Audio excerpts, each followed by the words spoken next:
Assalamualaikum warahmatullahi wabarakatuh. Waalaikumsalam warahmatullahi Alhamdulillahirabbil alamin wassalatu wassalamu ala rasulillahil amin wa ala alihi wa sahbihi ajma'in. Subhanaka la ilma lana illa ma 'allamtana innaka antal alimul hakim. Rabbi shrah li sadri wa yassir li amri wahlul 'uqdatam min lisani yafqahu qawli. Allahumma 'allimna ma yanfa'una wanfa'na bima 'allamtana wa zidna 'ilma. Allahumma aslih lana sha'nana kullahu wa la takilna ila anfusina tarfata 'ain. Allahumma amin. Jemaah kaum muslimin wal muslimat, rahimakumullah. Alhamdulillah, kita bersyukur kepada Allah Subhanahu wa taala, Zat yang Maha Pengasih lagi Maha Penyayang. Kebaikan-kebaikannya selalu kita rasakan. Anugerah dan kenikmatannya senantiasa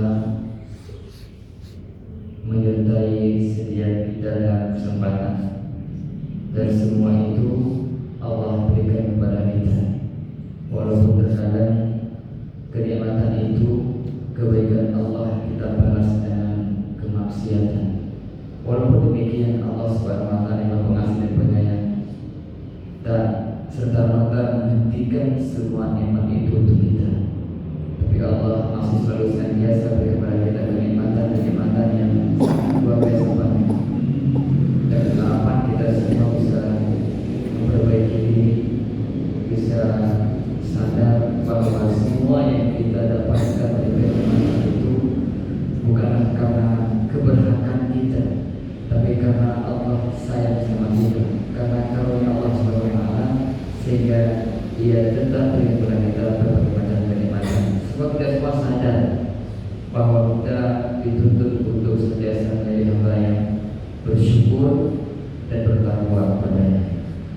Jemaah Allah, pada kesempatan pagi hari ini kita insyaallah akan melanjutkan kajian kitab Arba'in An-Nawawiyah karya Imam An-Nawawi, dan alhamdulillah kita sudah memasuki hadis yang keempat. Qala sallallahu ta'ala an Abi Abdurrahman Abdullah bin Mas'ud radhiyallahu anhu qala haddatsana Rasulullah sallallahu alaihi wasallam wa huwa as-sadiqul masduq. Inna ahadakum yujma'u khalquhu fi batni ummihi 40 yawman nutfatan thumma yakunu 'alaqatan mithla dhalik thumma yakunu mudghatan mithla dhalik thumma yursalu ilayhi al-malak fayanfukhu fihi ar-ruh wa yu'maru bi 4 kalimatin bi katbi rizqihi wa ajalihi wa 'amalihi wa shaqiyyin aw sa'id. Fa wallahi alladhi la ilaha ghayruhu inna ahadakum la ya'malu bi 'amali ahli jannah hatta ma yakunu bainahu wa bainaha illa dhira' fayasbiqu 'alayhi al-kitab fay'amalu bi 'amali ahli an-nar fayadkhuluha wa inna ahadakum la ya'malu bi 'amali an-nar hatta ma yakunu bainahu wa bainaha illa dhira' fayasbiqu 'alayhi al-kitab fay'amalu bi 'amali ahli jannah fayadkhuluha. Rawahu al-Bukhari wa Muslim. Jemaah Allah, hadis yang keempat ini adalah hadis yang diriwayatkan oleh Abu Abdurrahman Abdullah ibnu Mas'ud. Abdullah bin Mas'ud adalah salah seorang sahabat senior yang termasuk orang yang as-sabiqul awwal, orang yang awal-awal masuk Islam. Dan beliau salah seorang sahabat yang direkomendasi Nabi SAW untuk belajar kepadanya. Artinya Mas'ud ahli Al-Quran, sehingga suatu ketika Nabi bersabda di dalam perasaan lainnya, man sarfahu an yaqra'al Qur'ana qaddan kama unzil falyaqra'hu ala qira'ati ibnu ummi abdin. Barang siapa senang ingin membaca Al-Quran seperti yang diturunkan, maka hendaklah dia membaca berdasarkan bacaannya Abdullah ibnu Mas'ud. Ini tazkiyah, ini tazkiyah ya, pengakuan Nabi terhadap Rasul bahwa beliau seorang yang ahli Al-Quran. Setelah sahabat mendengar hadis ini, dia Umar radhiyallahu anhu, karena waktu itu malam dan maksudnya ada di majlis Nabi SAW itu, maka Umar bin Khattab radhiyallahu anhu segera datang ke rumah Ibnu Mas'ud untuk mengabarkan kabar gembira ini. Beliau datang ke rumah Mas'ud, mengetuk pintunya dan sampaikanlah bahwa Nabi bersabda demikian. Kemudian kata Ibnu Mas'ud, mohon maaf Umar, ternyata Abu Bakar telah mendahulumu dalam hal ini. Artinya sebelum Umar datang mengabarkan informasi bagus ini, Abu Bakar telah lebih awal datang ke Ibnu Mas'ud mengabarkan informasi yang tadi sampaikan kepada beliau. Ini menunjukkan betapa luar biasa para sahabat dalam bersegera kebaikan. Apa bentuk kebaikannya? Memberikan kabar gembira kepada orang itu bagian dari amal soleh. Bahkan di antara amal soleh yang paling Allah cintai memasukkan kebahagiaan dalam hati seorang muslim. Nabi bersabda, "Ahabbul a'mali ilallah sururun tudkhilu 'ala muslim." Di antara amal yang paling Allah cintai adalah rasa gembira, rasa bahagia yang kau masukkan ke dalam hati seorang muslim. Jadi para sahabat itu luar biasa, ada kabar gembira langsung segera sampai pada yang bersangkutan. Ini menunjukkan betapa semangatnya mereka dalam berlomba-lomba dalam kebaikan. Dan Ibnu Mas'ud juga adalah seorang sahabat yang mengikuti dua kali hijrah. Beliau pernah hijrah ke Madinah yang pertama, dan juga beliau pernah hijrah yang kedua ke Madinah. Nah, beliau menyebutkan sebuah hadis dari Nabi sallallahu alaihi wasallam yang mengatakan, "Haddatsana Rasulullah sallallahu alaihi wasallam wa huwa as-shadiqul masduq." Rasulullah SAW mengabarkan kepada kami, wa huwa as-shadiqul masduq, dan beliau itu adalah orang yang jujur, yang benar dan dibenarkan. Kenapa Ibnu Mas'ud mengawali ucapan beliau itu dengan ucapan dan dia Nabi SAW orang yang jujur dan terpercaya? Kata para ulama, karena Ibnu Mas'ud akan menyampaikan sebuah hadis dari Nabi SAW yang berkaitan dengan perkara-perkara gaib, ya, perkara yang terjadi atau hal-hal yang terjadi dalam perut seorang ibu, tentang proses penciptaan manusia. Dan zaman itu sangat gaib sekali. Dan juga Ibnu Mas'ud akan menyampaikan kabar tentang takdir. Semua itu perkara-perkara gaib yang jika seseorang itu tidak memiliki iman yang kuat, bisa saja dia menolaknya. Maka Ibnu Mas'ud memberikan satu mukadimah pembuka bahwa yang akan menyampaikan informasi ini adalah sosok manusia yang jujur dan terpercaya. As-shadiq yang jujur dalam ucapannya, dan Nabi SAW itu dikenal sejak zaman jahiliyah, zaman sebelum beliau diangkat sebagai Nabi dan Rasul. Orang Mekah itu sudah mengakui Nabi seorang yang adanya dipercaya, jujur, gak pernah berbohong, gak pernah berdusta.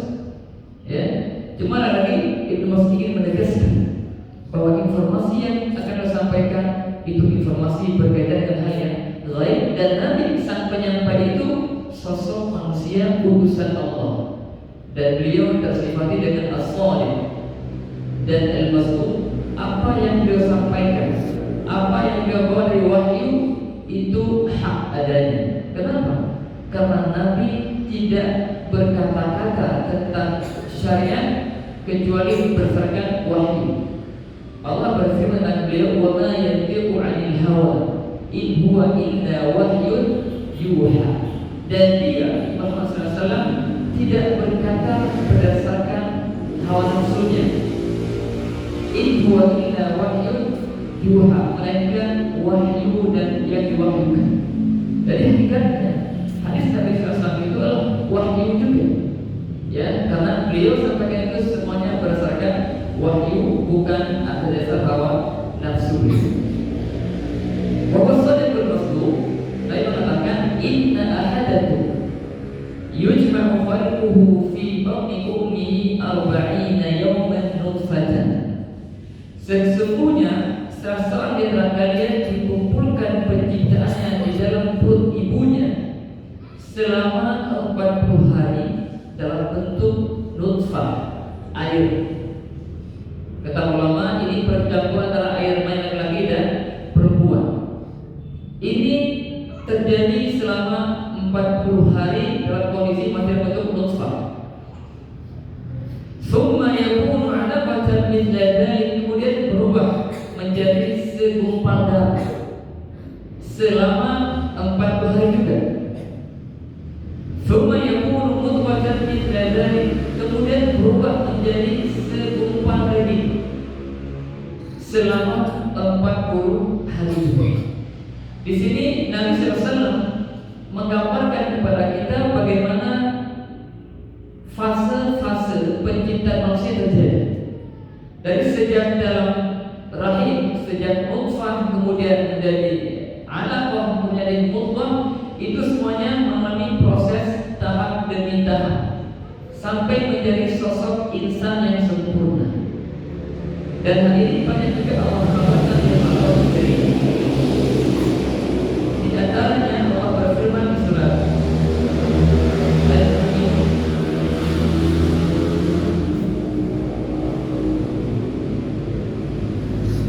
wa laqad khalaqnal insana min sulalatin min tin, dan kami telah menciptakan manusia dari saripan tanah. Tsumma ja'alnahu nutfatan fi qararin makin, kemudian kami jadikan dia nutfah. Jadi kalau kita perhatikan awal penciptaan manusia itu dari tanah Adam AS. Kemudian keturunannya itu terdiri dengan berawal dari nutfah. Tsumma khalaqnal nutfata 'alaqah, kemudian kami ciptakan dari nutfah itu menjadi 'alaqah, segumpal darah. Fa khalaqnal 'alaqata mudghah, dari segumpal darah menjadi segumpal daging.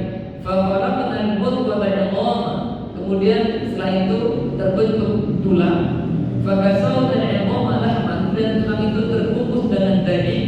Tsumma ansha'nahu khalqan akhar, dan kami jadikan hal itu jadi ciptaan yang lain, sosok manusia yang berbentuk sempurna. Ini di antara ayat yang menggambarkan tentang proses penciptaan manusia dari tahap ke tahap. Jadi semua manusia itu melalui tahapan-tahapan ini. Ya, Allah berfirman dalam Al-Quran, "La tarkabunna tabaqan an tabaq." Jadi kalian itu akan mengalami tahap demi tahap dalam penciptaan. Dan informasi ini menjadi satu pesan buat kita bahwa hendaknya kita tahu asal penciptaan kita ini dari air mani yang hina. Maka kita gak boleh sombong. Ya, kenapa? Karena kita terdiri dari satu yang hina. Allah katakan, "Alam nakhluqukum min ma'in mahin." Bukankah kami ciptakan kalian dari air yang hina? Ini peringatan buat kita semuanya. Orang-orang yang jika Allah berikan sesuatu yang membanggakan, baik hartanya atau kedudukannya atau ketenarannya, seterusnya, jangan lupa manusia itu tercipta yang hina. Itu kan bukan sombong. Tidak pernah kita sombong. Ya, kenapa? Karena asal pencipta kita pun bukanlah sesuatu yang mulai yang berbeda dari sesuatu yang ini. Dan setelah tadi menggambarkan kepada kita tentang berapa tahap atau fase penciptaan manusia, dan ini saat itu hal yang sangat ghaib. Tidak ada zaman dahulu kala itu yang mengetahui apa yang terjadi dalam perut seorang ibu ketika mengandung. Tapi sekarang zaman kita itu ahli medis telah mengetahui beberapa hal yang berkaitan dengan janin. Walau masih banyak hal yang memang itu masih ghaib. Allah hanya tunjukkan beberapa hal pada manusia, pada hamba yang dikehendaki, tentang mungkin di usia sekian dokter bisa tahu jenis kelaminnya. Ya, hanya seperti itu. Tapi masalah sebelumnya sebelumnya sejak awal nutfah itu nggak diketahui apakah dia akan laki-laki atau perempuan, apakah ini akan jadi sampai akhir atau akan guguran, nggak ada yang tahu. Itu murni hanya Allah yang tahu setiap fase itu. Karena ada janin belum sampai lagi sudah ada guguran, nutfah gagal, atau alamah gugur, atau mudghah gugur, atau sudah jadi manusia mati dalam kandungan, atau bahkan mati setelah lahir. Semua itu atas kehendak Allah Subhanahu wa Ta'ala. Tsumma yursalu ilaihi malak. Setelah sempurna 40 apa hari totalnya? 120 hari atau 4 bulan, ya. 4 bulan usia janin dalam rahim. Summa, kemudian yursalu ilaihi malak, maka dikirimkan kepada janin tersebut seorang malaikat. Siapa yang mengutus malaikat itu? Allah. Allah mengutus malaikat ke janin yang ada dalam kandungan sang ibu ketika sang janin berusia 4 bulan. Untuk apa? Fayanfukhu fihi ruh. Maka ditiupkan ruh pada janin tersebut. Jadi janin di usia 4 bulan itu sudah ditiupkan ruh. Dan di sini ada sedikit hukum fikih yang ulama sebutkan. Ketika misalnya janin itu gugur setelah usia 4 bulan ini, maka ia dihukumi seperti umumnya manusia yang meninggal. Dia dikafankan, dia dimandikan, dia disolatkan, dikuburkan di beberapa kaum muslimin.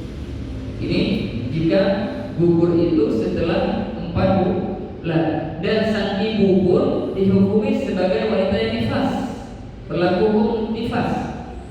Tapi sebaliknya, jika keguguran itu terjadi sebelum usia janin 4 bulan, maka sang janin itu belum disebut manusia, sehingga tidak berlaku hukum dimandikan, disolatkan, dan seterusnya. Cukup dibungkus dengan kain, dikubur saja, sebagaimana hal lainnya. Tidak perlu ada prosesi sholat dan seterusnya. Kenapa? Karena itu belum menjadi sosok manusia, hukumnya pun berbeda. Fayunfakhu fihi ruh, dan ruh itu tentunya sesuatu kita tidak paham. Walaupun meskipun ruh itu berbentuk, tapi seperti apa itu Allah Ta'ala. Kenapa? Karena Allah Nabi sebutkan bahwa ruh itu bisa dicabut, ya, dipegang oleh para malaikat. Itu yang berbentuk seperti apa? Allah Ta'ala. Nabi pernah ditanya tentang ruh. Allah kabarkan, wa yas'alunaka 'anil ruh. Mereka bertanya kepadamu tentang roh. Seperti apa itu? Apa hakikatnya? Allah kabarkan, katakan, kul huwa min amri. Muhammad katakan bahwa roh itu Allah. Allah yang itu tentang manusia dengan roh itu seperti apa? Ya, tapi yang pasti roh itu ada sesuatu yang dengannya, sesuatu yang mati bisa menjadi hidup. Nah, ketika sosok janin itu yang awalnya mati, kemudian ditiupkan roh, kemudian jadi hidup.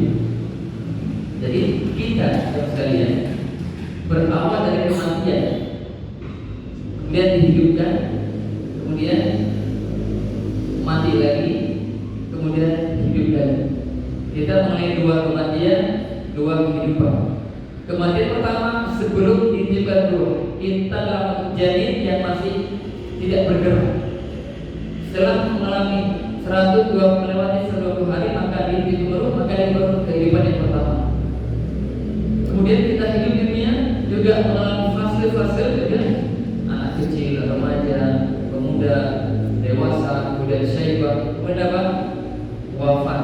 Walaupun nggak semua sampai di masa tua, ada yang wafat masa kecil di awal, ya. Kemudian akhirnya mati. Ini mati yang pertama, yang kedua. Kemudian dimandikan lagi ketika ditiupkan sangkakala yang kedua, itu hidup yang kedua kalinya, dan itu hidup selamanya, tidak ada lagi kematian. Nah, fayanfukhu fihi ruh, kemudian ditiupkan ruh pada janin tersebut, wa yu'maru bi arba'i kalimat, dan Allah perintahkan kepada malaikat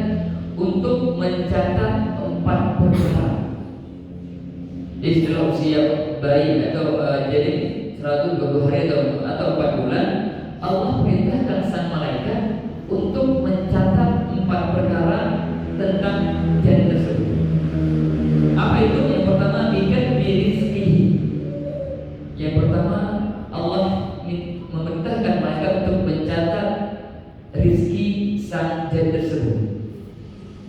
Berapa banyak rezeki yang dia akan dapatkan selama hidupnya, itu sudah Allah catat jatahnya ketika si janin masih dalam kandungan ibunya. Sampai dia wafat, itu semua sudah dicatat berapa rezeki dia, berapa banyak rezekinya, apa bentuknya, sudah Allah catat semuanya bagi para malaikat. Dan kata Syekh Utsaimin, rezeki itu bisa bermakna dua. Rezeki yang sifatnya hissi, yang tampak, yang dirasa langsung, yang saya makan, minum, tempat tinggal, dan seperti itu, rezeki namanya rezeki yang hissi, ya, atau rezeki duniawi. Itu dibutuhkan manusia untuk menjaga kehidupannya. Yang kedua, rezeki dini, rezeki yang berkaitan dengan keagamaan, akhirat, yaitu rezeki berupa ilmu dan juga keimanan serta amal saleh. Semua dicatat. Ya, itu rezeki selama hidup seorang manusia. Wa ajalihi, yang kedua dicatat ajalnya. Berapa lama dia hidup? Termasuk di sini mencakup kapan dia mati, di mana tempatnya. Ya, itu akan sudah semuanya. Dia mati di usia sekian tahun, dia mati di tempat ini, semua itu sudah tercatat. Ya, ketika sang janin berusia 120 hari. Walaupun terkadang seseorang itu ketika Allah catat sifat meninggalnya di tempat yang jauh sana, mungkin kita nggak tahu apakah sana Allah akan buat dia hajat kebutuhan untuk ke sana untuk menyambut ajalnya. Yang pasti setiap manusia itu telah tercatat ajalnya kapan dia mati, dan catatan itu sudah dicatat sejak dia dalam usia dalam perut ibunya. Kemudian ketiga, wa amalihi, dan amalnya. Ya, di usia itu sang janin telah ditulis tentang amal apa saja nantinya yang dia akan lakukan. Amal soleh kah, amal toleh kah, yang buruk kah, semua telah tercatat. Wa syarriyin aw sa'idin, yang keempat, sudah dilihat apakah dia seorang yang bahagia dari surga atau dia akan sengsara dengan neraka. Itu semuanya telah Allah catat melalui malaikat ketika sang janin berusia 120 tahun. Jadi keempat perkara ini semuanya telah tertulis. Bahkan disebutkan dalam riwayat lain, semua yang terjadi dalam semesta ini telah tercatat. Nabi bersabda, Inna Allah kataba maqadir al-khalaiqi qabla an yakhluqa as-samawati wal ardi.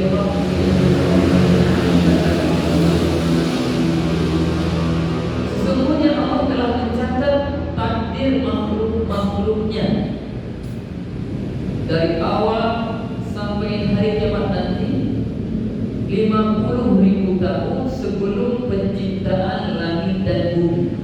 Ini takdir secara global, ya. Jadi apapun yang terjadi dalam semesta ini sampai hari kiamat nanti, itu telah tercatat 50.000 tahun sebelum langit dan bumi diciptakan. Dan ini harus menjadi keyakinan seorang mukmin, beriman pada takdir, bahkan termasuk rukun iman yang keenam. Nabi bersabda ketika mereka kalau sampaikan di hadis yang kedua, ya, antumina billahi wa malaikatihi wa kutubihi wa rusulihi bil akhir wa tu'mina bil qadari khairi wa syarri. Engkau beriman pada takdir Allah yang baik dan yang buruk. Jadi beriman kepada takdir itu satu prinsip dasar keimanan, bahkan termasuk rukun Islam, rukun iman yang harus kita yakini. Jadi di usia janin 120 hari, Allah telah mengutus malaikat dan mencatat 4 perkara. Saya ulangi, yang pertama rezekinya. Jadi rezeki kita yang kita dapatkan semasa hidup kita tidak akan bertambah, tidak akan berkurang sesuai dengan apa yang Allah tetapkan. Yang kedua, ajari, ajar. Sama, masa hidup kita di dunia ini pun telah Allah catat berapa lamanya. Ya, kalau kita lihat usia lama itu mengatakan amal ummati ma baina 60 wa 70. Usia rata umatku itu antara 60 sampai 70 tahun. Wa aqallu man yajuzu dzalik, dan sedikit yang melampauinya. Maksudnya sedikit yang melampaui 70 tahun. Kalau ada, maksudnya itu kesempatan ya, bonus lebih, maka maksimalkan. Kemudian yang ketiga, wa'amali, amal-amal kita semasa hidup kita pun telah Allah catat. Wa syaqiyyin aw sa'idin, dan kebahagiaan dan kesuksesan telah Allah catat. Jemaah sekalian rahimakumullah, perlu kita paham bahwa catatan takdir ini ada sesuatu yang ghaibi, tidak ada yang tahu. Maka manusia, kita semuanya tidak boleh bergantung kepada takdir. Kenapa? Kita nggak tahu apa takdir kita. Ya, nggak usah sholat deh. Kalau catat jadi penghuni surga, jadi penghuni surga. Kata siapa kita tercatat? Siapa yang tahu kita tercatat penghuni surga? Gak ada yang tahu. Maka tugas kita dalam hidup ini apa? Beramal.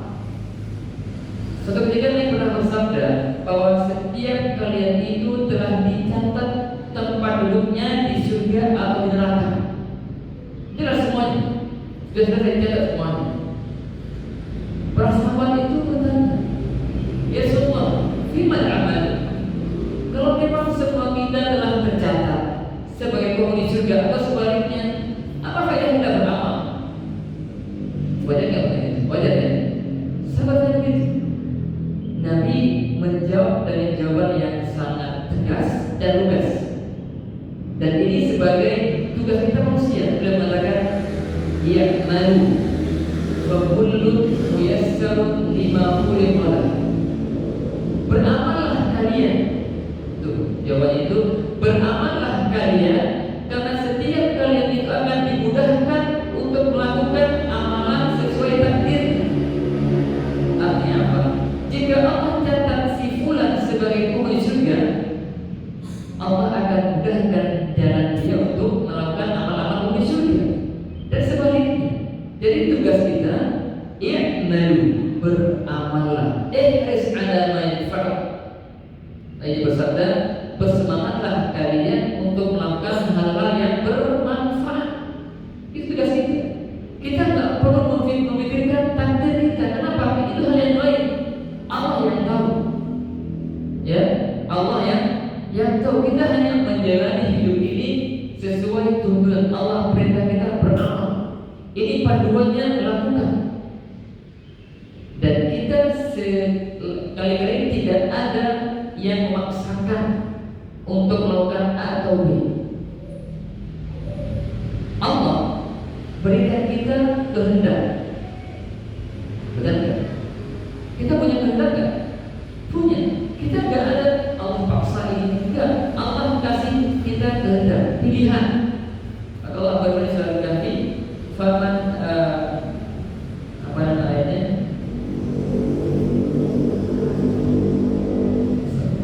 Artinya barang siapa yang ingin kafir beriman atau beriman, yang ingin kafir silahkan kafir. Toh Allah telah menjelaskan ini jalan yang hak, ini yang batil. Pilihannya silahkan. Allah berikan kita pilihan. Yang ingin jalan surga jelas jalannya, yang ingin neraka jelas jalannya. Jadi semua kita, walaupun kita semua telah tercatat takdir kita dan kita nggak tahu tuh apa hakikatnya, kita diperintahkan untuk beramal sesuai dengan ketentuan atau panduan yang Allah berikan. Gak perlu pusing dengan apa takdir saya dicatat itu. Cukup kita berdoa pada Allah dan maksimal dalam beramal, sudah selesai. Itu saja. Gak perlu kita pusing jangan-jangan. Cukup kita beramal dan kita mohon pada Allah keistimewaan sampai akhir hayat kita. Jadi ini poin yang kedua ya, tentang masalah takdir. Seorang beriman wajib meyakini tentang adanya takdir. Semua telah tercatat. semua telah Allah takdirkan. Walau bahkan musibah-musibah yang terjadi pun telah Allah takdirkan. Allah berfirman, Ma asaba musibatin illa bi'idznillah. Tidak ada musibah yang menimpa kecuali atas izin Allah SWT itu. Wa ma asabakum min musibatin fil ardi wala fi anfusikum illa fi kitabin min qabli an nabraha. Tidak ada musibah yang menimpa kalian dan juga yang terjadi di muka bumi melainkan telah Allah takdirkan sebelum bumi diciptakan. Untuk apa itu? Likai la ta'sau ala ma fatakum wa la tafrahu ma atakum. Agar kalian itu tidak berputus asa apa yang tidak kita dapatkan, dan tidak juga sombong dengan apa yang kita dapatkan. Kadang ada orang tidak mendapatkan sesuatu, dia cepat bersedih. Memang begitu takdirnya. Ketika kita mendapat sesuatu yang membahagiakan pun jangan sombong. Kenapa? Karena Allah mencatat itu bukan karena kehebatan kita. Mau itu catatnya yang Allah takdirkan. Maka ketika kita mengerti tentang hakikat takdir ini, insya Allah kita akan lebih tenang dalam menyikapi semua yang dalam kita ini, baik itu musibah atau ya. Jadi singkatnya bahwa di usia dia 120 hari Allah kirim malaikat untuk mencatat 4 perkara tentang rezekinya, amalnya, ajalnya, dan akhirnya dia termasuk orang yang bahagia di surga atau sengsara. Kemudian dia melanjutkan, fa wallahilladzi la ilaha ghairuh. Dan demi Allah yang tiada ilah, yang tiada Tuhan yang berhak disembah kecuali Dia. Inna ahadakum la ya'malu bi'amali ahli jannah hatta ma yakunu bainahu wa bainaha illa dhira'.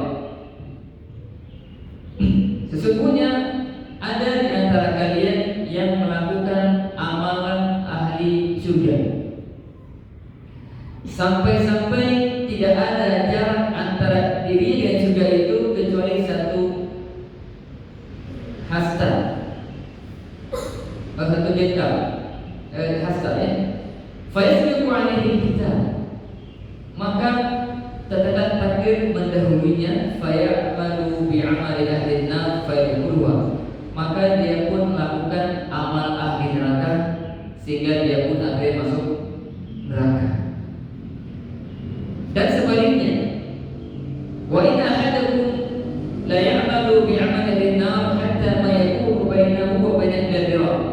Dan ada di antara kalian yang melakukan amal penghuni neraka sampai-sampai tidak ada jarak antara dia dan neraka kecuali 1 hasta, maka catatan takdir pun mendahuluinya. Fayamalu bi'amali ahli nar ahli jannah fayadkhulu, maka akhir hidupnya dia melakukan amal atau perbuatan ahli surga, dia pun masuk surga. Jemaah Allah, hadis ini memang sangat membuat kita takut, khawatir. Ya, kenapa? Karena disebutkan bahwa bisa jadi orang itu beramal amal baik, tapi ternyata dia akhirnya masuk neraka. Dan sebaliknya, dia melakukan amal buruk, tapi berakhirnya dia masuk surga. Para ulama menjelaskan bahwa hadis ini diperjelas oleh hadis yang lainnya.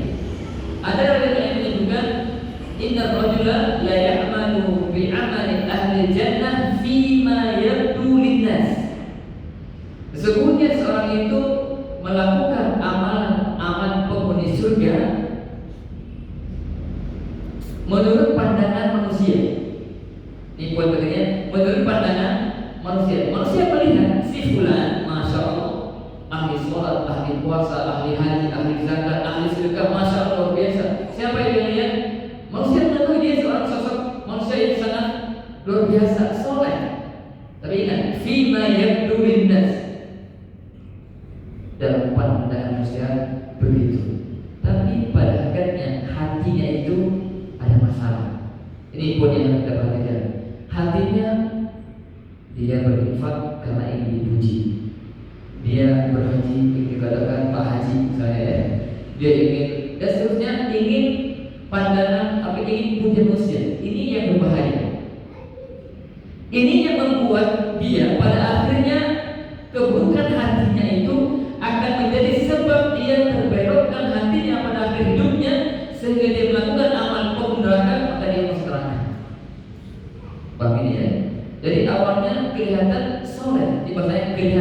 soleh sih, tapi hatinya busuk, hatinya banyak kesombongan, banyak ria, banyak syahwat ingin dipuji, dan itu sangat berbahaya. Bukan kita tahu hadis Nabi yang disebutkan tentang tiga orang yang pertama ini dia berkenalkan. Siapa mereka itu? Ahli Quran, mujahid, ahli sedekah, semua luar biasa ini. Mereka berjihad, mereka mengajarkan Quran, ya, mereka berinfak, berikan masyarakat. Tapi ternyata ketika nanti mereka dipanggil, wahai hambaku, apa yang kau lakukan terhadap nikmat itu terhadap Allah kasih dia membuat Quran, akhirnya dia mengatakan saya membaca karenamu, mengajarkan kamu. Allah katakan, jaga, kau bisa, kau membaca Quran itu agar dengan seorang qori bulan itu. Bapak itu sudah selesai ini, sekarang neraka. Fasuhi ba'ala wajhi hatta buka fidr, sehingga dia diser semuanya sebagai tanah. Orang yang sedekah ditanya juga, dia bilang saya bersedekah karena ya Allah, tidak ada satu pintu kebaikan menjadi saya infakkan di situ. Allah katakan, kadzalika, kamu dusta. Kamu berinfak akan dikatakan kau itu sudah dermawan. Fakir itu pun sudah dikreditnya dulu, silakan ambil upah dunia. Sekarang neraka. Mujahid pun demikian. Dia mengatakan saya berperang karena-Mu ya Allah, ingin menegakkan kalimat la ilaha illallah. Kadzalika dusta. Kamu itu berperang, berjihad agar dikatakan sang pahlawan. Bayangkan begitu. Itu amal-amal luar biasa mulia. Tapi ketika bagian hatinya bermasalah, niatnya tidak lurus, bisa menjadi sebab dia masuk ke neraka. Maka ini yang dikatakan, ada orang-orang yang dia melakukan amal ahli surga, tampaknya begitu, tapi ternyata hatinya menyimpan kebusukan-kebusukan yang banyak sekali. Rianya, sombongnya, ya, merasa tinggi. Itu yang menyebabkan pada akhirnya dia terbelokkan ke dalam keburukan lain, sehingga dia akhir hayatnya tertutup dengan amal ahli neraka. Dan ini ada kisahnya yang disebutkan di zaman Nabi. Ada seorang mujahid yang dalam satu perang itu luar biasa, yang orang masya Allah luar biasa. Saya sahabat kita kagum, mesti ini orang ini yang pahlawan pada perang ini. Saya sahabat itu karena takjub dengan sosok sang lelaki ini yang luar biasa berperangnya. Kemudian apa? Dan dikatakan huwa min ahli nar. Itu bayangkan. Nabi katakan itu orang termasuk penghuni neraka. Kira-kira tidak sama dengan ini. Kaget mereka, ini sosok mujahid yang luar biasa, dahsyat perangnya itu. Tapi kok Nabi katakan itu ahli neraka? Kok bisa? Sahabat yang lain mengatakan saya akan ikuti. Karena akan ikuti istilah itu. Dia masuk ke berperang lagi. Satu ketika dia terkena panah, terluka di kamar, dan dia tidak bersabar. Akhirnya melakukan, dia ambil pedangnya, pegangannya itu di tanah, dan begitu dia merobohkannya ke atas pedang sehingga dia mati bunuh diri. Kemudian sang laki mengatakan, saya bersaksi bahwa engkau Rasulullah. Kenapa kau mengatakan begitu? Dan dia merasakan, kenapa tiba-tiba begitu dia mau? Dia dikatakan tadi ya, orang yang kau bilang dia penghuni neraka itu begini-begini seterusnya, disebutkan tentang bagaimana akhir hayatnya. Ya, itu yang pertama. Yang kedua, sebaliknya ada orang kelihatannya dia maksiat banyak. Mungkin misalnya orang itu nih penghuni neraka kayaknya, saya yakin banyaknya maksiat yang dia kerjakan. Tapi bisa jadi di balik maksiat itu dia menjadi bersedia, dia mungkin dia menyesali, dia mungkin bertobat kepada Allah Subhanahu wa taala, dan tobatnya itu bisa mengalahkan, bisa menghapus semua keburukan dia. Dan hal itu membuat dia bertobat. Akhirnya Allah mudahkan dia untuk bertobat, dan pada akhirnya mati di atas pertobatan, sehingga surga akhirnya. Dan itu terjadi. Banyak orang kafir yang mungkin sekarang itu hidup dalam kafir, mungkin ya, kayaknya calon gue. Pada akhirnya dia taubat. Bahkan ada kisah disebutkan oleh para masyayikh, orang masuk Islam baru setelah berapa hari wafat lagi sujud. soalnya nangis luar biasa. Oh, itu Islam. Kalau kita kan udah masalah itu Islam gitu ya, masya Allah, alhamdulillah. Walaupun rasanya itu biasa, tapi orang yang baru Islam baru merasakan betapa indahnya seberapa nikmatnya ibadah itu sampai bisa nangis. Disebutkan ada beberapa hari itu dia sampai orang Islam itu merasa gimana bisa begini nangis di sholat, ya. Orang Islam biasa kayak gimana, ya. Padahalnya dia mati pun itu. Padahal sudah mati itu apa? Begitulah ketika Allah menghendaki hidayah seorang itu, maka dia akan buat hati dia menangis Islam. Dan itu pun ada di zaman sahabat Rasulullah. Ada sahabat, ada seorang yang di Nabi itu, dia orang yang musuh Islam awalnya. Dia di akhirnya masuk Islam. Namanya Usairi, ya Usairi. Itu salah satu sosok orang yang sangat benci sama Islam, bahkan orang Islam.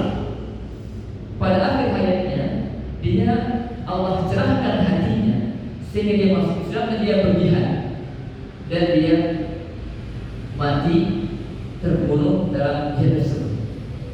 Padahal semuanya hayat itu semuanya berusaha pada Islam, tapi pada hayatnya dia dimudahkan untuk bertobat dan dia akhirnya mengamalkan amalan Islam di surga sehingga dia masuk surga.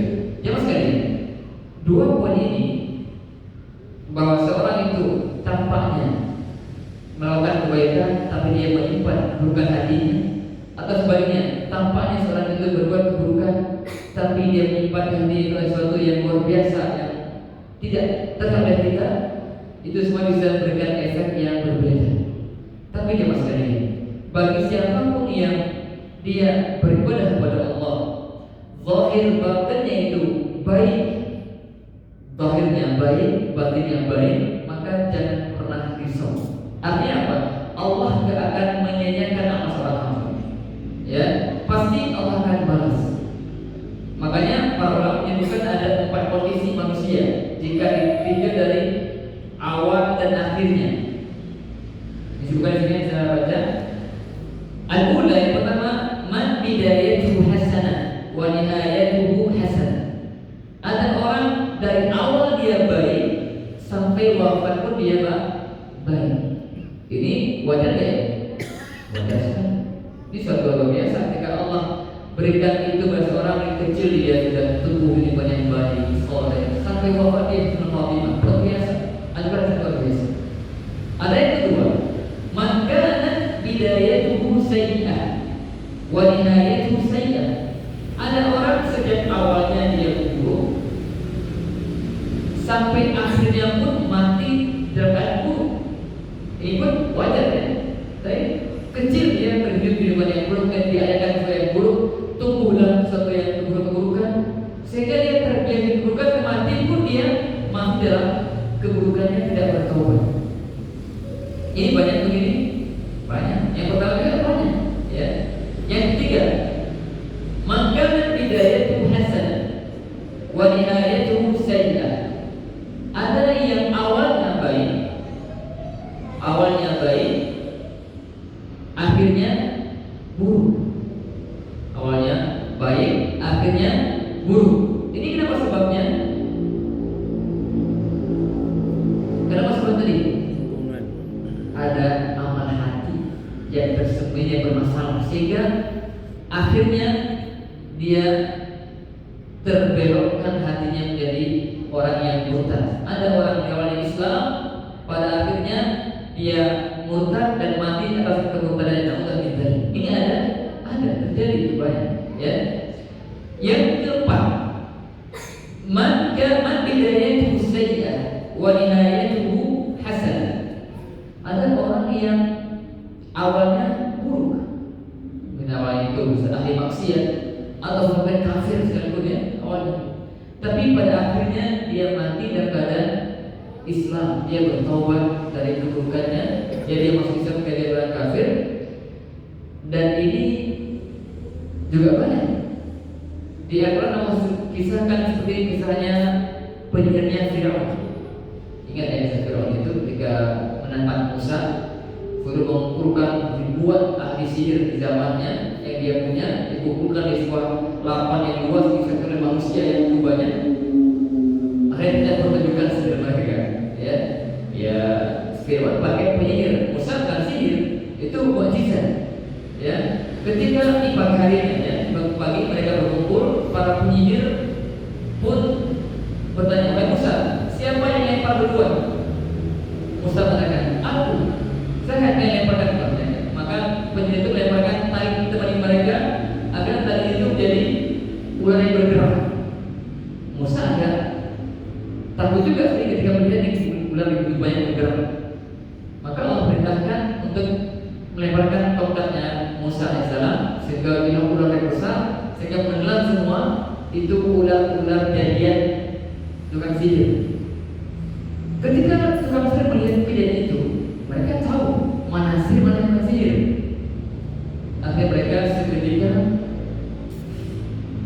sujud kepada Allah SWT. Mereka bertobat, mengakui bahwa yang dibawa oleh Musa itu bukan sihir, sehingga bisa dikalahkan, sehingga bisa itu bukan sihir, itu mukjizat. Maka penyihir itu langsung beriman, dan kemudian Fir'aun mengancam mereka untuk disalib semuanya. Tapi tahukah kita apa sikap para penyihir itu ketika diancam disalib di pohon kurma? Karena imannya telah meresap mendalam dalam tubuh mereka sehingga tidak akan tergoyahkan walaupun ancaman dahsyat. Apa kata mereka? Fa'udhi ma'anjallah. Wahai Fir'aun, coba silahkan kamu lakukan apa yang kamu hendak. Mau dibunuh, silahkan bunuh. Kami gak akan menggantikan keimanan dengan apa yang kau bawa itu. Itu iman menancap kuat dalam hati mereka. Padahal paginya penyihir itu kan orang yang paling jahat itu, ya, beriman, kemudian dia memiliki hubungan dengan syaitan jin itu penyihir. Tapi ketika di akhirnya mereka bertobat, beriman, mati dari mana, itu satu yang baik. Ada ketika di zaman Nabi SAW pernah Nabi mengunjungi seorang anak Yahudi. Jadi mana Nabi dekat dengan bertanya dengan Yahudi, ya.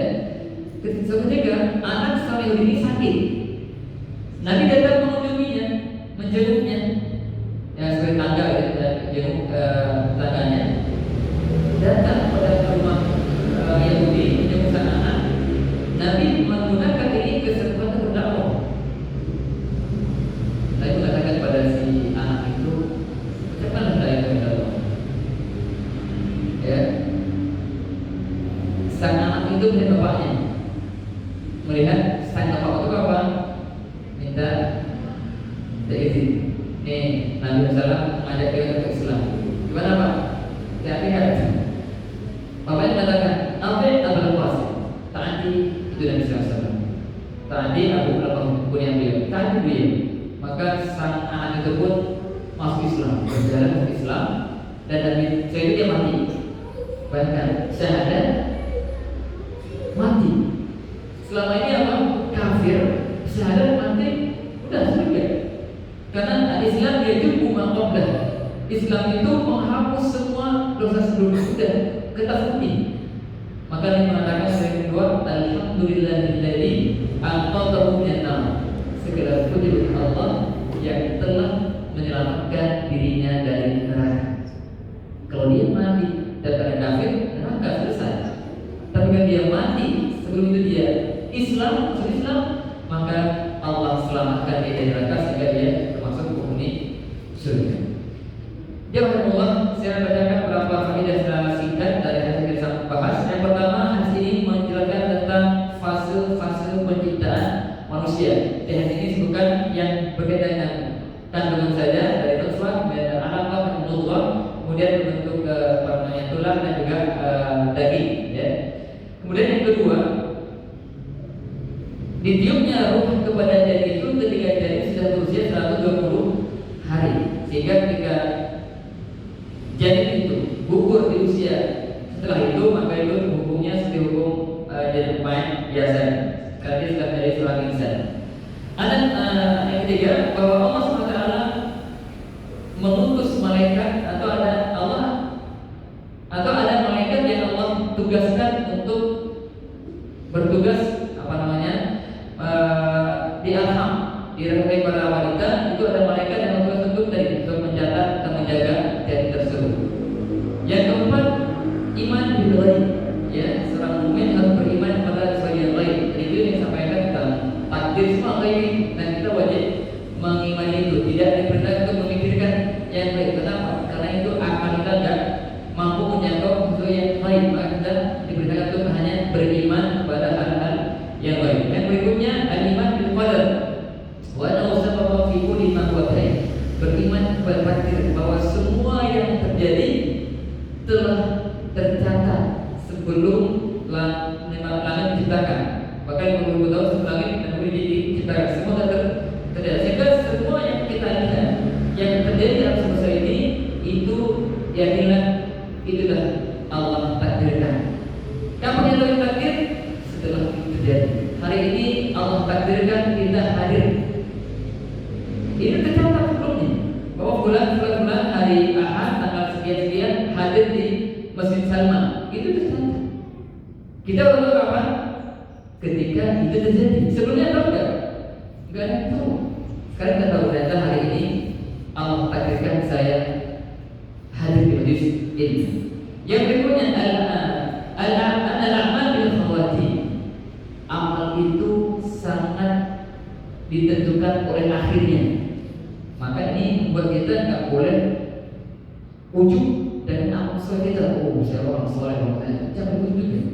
Harus waspada juga. Maka para sahabat itu, para salaf kita itu mereka sangat khawatir dengan apa mereka akan nanti berakhir hidupnya. Mereka nggak tahu kenapa. Takdir itu gaib. Kalau kita emang tahu kita mati bersama, insya Allah aman. Tapi kita masih nggak tahu. Maka di antara doa yang kita paling baik itu yang paling berguru sampai qalbi adati. Itu doa yang terbaik diucapkan. Ya Allah yang membuatkan hati, tetapkan hati di atas agama. Di Quran, dari Quran, orang pertama Allah katakan doa orang yang kokoh ilmunya. Rabbana la tuzigh qulubana ba'da idh hadaitana wa hab lana min ladunka rahmah. Wahai Rabb kami, jangan Engkau palingkan hati kami setelah Engkau berhidayah kepada kami. Itu doanya apa? Karena kita enggak tahu, enggak ada yang menjamin kita akan begini sampai akhir hayat. Maka doa itu perlu. Selevel Nabi berdoa, sahabat berdoa, orang yang kuat itu berdoa. Kalau kita nggak berdoa, kita harus lebih banyak doa ini kepada Allah agar Allah istiqomahkan kita, kuatkan kita di atas hidayah sampai akhir hayat kita. Yang kedelapan, al-jamu bainal khawfi wal raja, yang menggabungkan antara rasa takut dan rasa haram. Orang yang hadir taat jangan merasa aman. Ya, kenapa? Karena kita nggak tahu akhir hidup kita seperti apa. Orang yang sering bermaksiat pun jangan putus asa. Ya, karena kesempatan taubat masih terbuka. Bertobat dan insya Allah akan menjadi kebaikan. Jadi khauf ar-raja. Jangan takut berlebihan, jangan pula berharap berlebihan. Antara takut dan raja itu seimbang. Ya, khauf itu membuat kita enggak ar-raja itu buat kita tidak sombong. Kayak kita ibadah banyak, kita khauf, ya, mau kita tidak sombong. Karena kita nggak ada jamin akhirnya. Makanya seorang lain mengatakan, Nabi Yusuf hanya apa? Tawaffani muslimah. Ya Allah, wafatkanku dalam keadaan Islam. Itu namanya berdoa. Ya. Nah, dari khauf ar-raja itu sesuatu yang sangat penting. Jadi bagikan saya burung khauf ar-raja. Ya, harus seimbang. Agar apa? Agar kita terus dekat kepada Allah Subhanahu wa taala. Satu ayat surah Al-Quran itu Allah menggambarkan tentang bagaimana orang-orang soleh itu ketika mereka beramal soleh mereka akan nyaman, gak merasa aman. Walladzina yutuna ma ataw wa qulubuhum wajilah. Dan orang-orang yang beramal soleh dan hati mereka itu wajilah, takut. Aisyah mengatakan, Rasulullah, apakah mereka itu orang yang berzina, orang yang khamar dan menjurit, atau mereka takut diazab? Dia mengatakan, tidak bukan. Itu mereka. Alladzina yusalluna wa yusumuna wa yatasaddaqun. Mereka itu orang ahli salat, ahli puasa, ahli sedekah. Tapi mereka yang khafuna alla tuqbala minhum, mereka takut dan jangan amal mereka tidak diterima. Itu luar biasa. Jadi levelnya tinggi sekali. Kalau kita mungkin biasa aja, selesai amal kayaknya jamin dan diterima ya. Tapi orang soleh levelnya tinggi itu nggak boleh itu. Masih mereka, makanya perjuangan mereka itu terus gimana biar amal itu maksimal. dan sesuai dengan yang Allah perintahkan agar diterima. Kenapa? Karena mereka khawatir kalau saja amal tidak diterima. Yang terakhir adalah amal sebab dukhul jannah aw nar. Amal itu sebab masuk surga atau neraka. Amal baik sebab masuk surga, amal buruk sebab masuk neraka. Dan yang terakhir anna man kutiba syaqiyyan la yu'lam haluhu fid dunya wa kadza aksuhu. Bahwasanya orang yang tercatat dia orang yang nanti bahagia di surga, gak ada yang tahu. Demikian pula yang tercatat menjadi orang yang sengsara di neraka nanti pun tidak ada yang tahu. Kenapa? Karena semua itu ghaibi. Di dunia tidak ada yang tahu. Maka dari awal tugas kita apa? I'malu. Beramal itu berjuang dan berdoa kepada Allah SWT agar Allah istiqomahkan kita hingga akhir hayat kita. Allah demikian yang saya sampaikan.